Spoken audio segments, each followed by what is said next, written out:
Just one question. It requires a yes or no. Did you meet with these women? Kash Patel did not answer. But he didn't remain silent either. He did something even more interesting. He talked about his general record. He talked about the statistics. He talked about the Obama administration. He talked about the Biden administration. He didn't mention the women who were asked. This is the story of that trial. First, you need to understand the timeline. Because he cornered Jayapal Patel with his own words, not with someone else's words, not with outside news, with what he himself says. September 2023. Patel says the Black Book is under the direct control of the FBI director. December 2023. Tell us who the perpetrators are, he says. February 2025. After becoming the FBI director, he shares this on social media. There will be no cover-up, no missing documents. June 2025. He tells Joe Rogan, we will share everything the FBI has with the public. July 2025. Everything comes to a halt.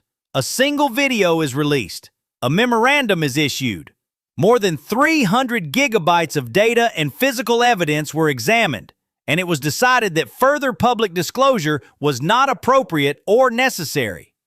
Focusing on the difference between the no cover-up statement in February and the further public explanation is not appropriate decision in July, Pramila Jayapal asked Kash Patel exactly why this change occurred and shifted the discussion from the general framework to the fracture between the two concrete positions.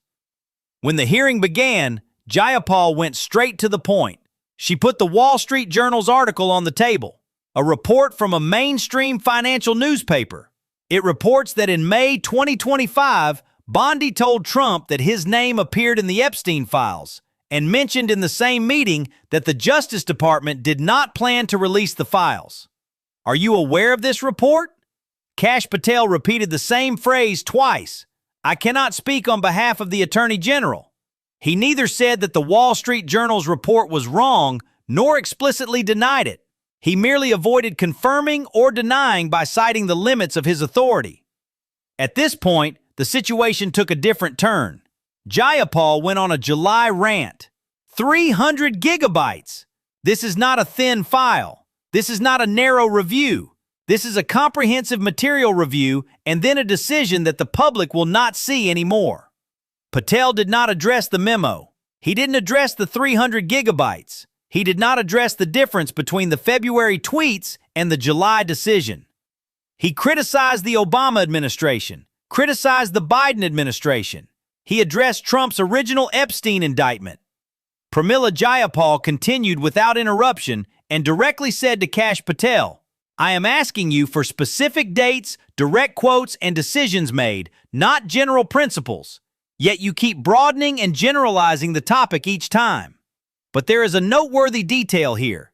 Patel's previous statements were forming a framework. Jayapal used that framework. Patel had said it himself. There will be no cover-up. There will be no missing document. We will share everything we have. Then, when a memo stating that 300 gigabytes of data had been reviewed and it was decided that no further explanations would be provided emerged, Pramila Jayapal combined these two developments and asked Kash Patel, why? However, Patel did not directly answer this question. Then Jayapal brought up the victims. Victims. Women who say they were abused at the ages of 14 and 16.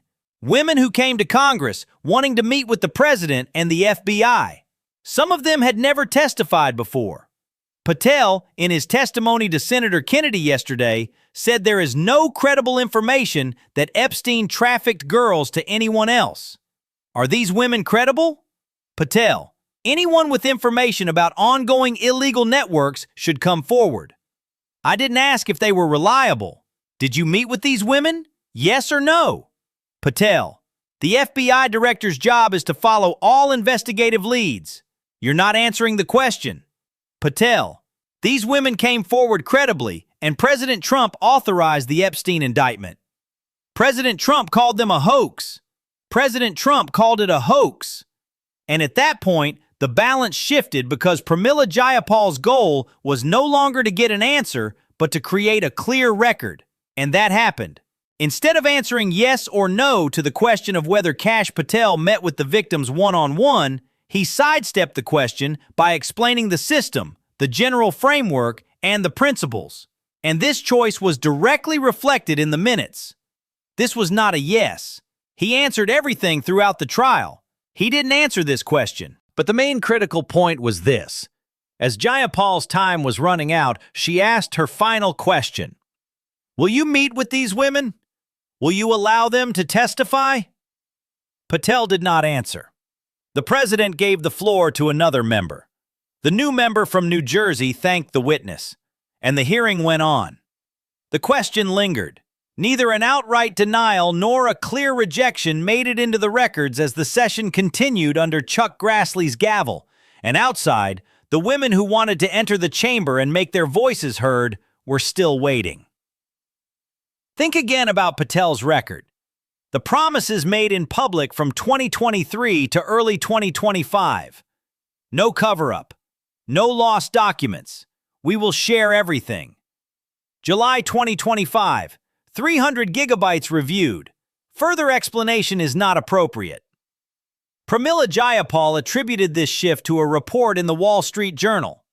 According to the report, Pam Bondi had mentioned Donald Trump's involvement in the Epstein files and stated that the U.S. Department of Justice did not plan to release these files.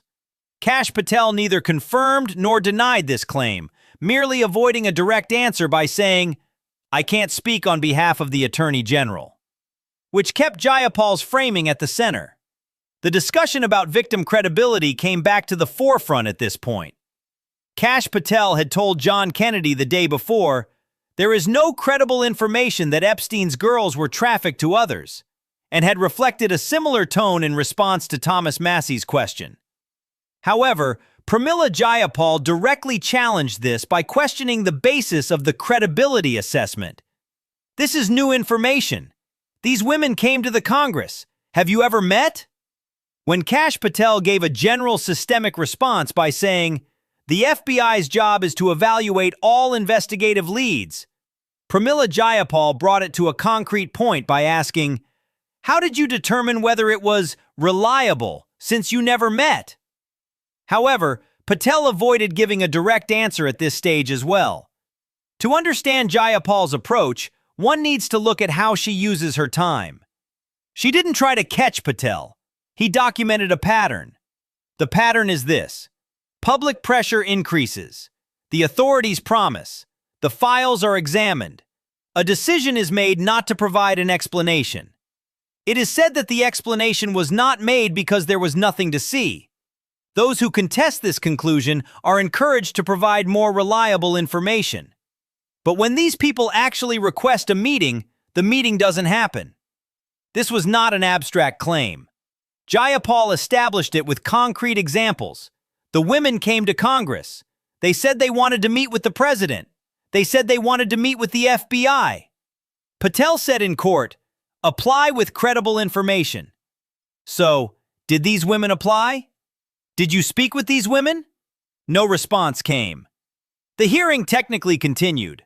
Other questions, other members. But the thing that remained in that room was this.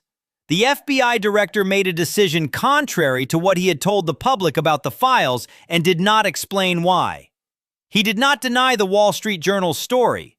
He did not explain the decision to review 300 gigabytes in the July memorandum and not disclose it. He did not say whether he spoke with the victims. And when a meeting was requested with these women, the response was a system response, not action.